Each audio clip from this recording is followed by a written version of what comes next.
வாழ்விலே என்னை கண்ணோக்கி பார்த்து தயவால் என்னை உயர்த்தி வைத்தீர்.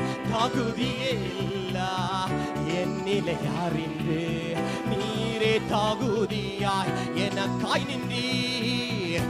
இன்று நான் காணோ மேன்மைகள் எல்லாம் உந்தனின் கரத்தால் எனக்கு தந்தீர். இன்று நான் காண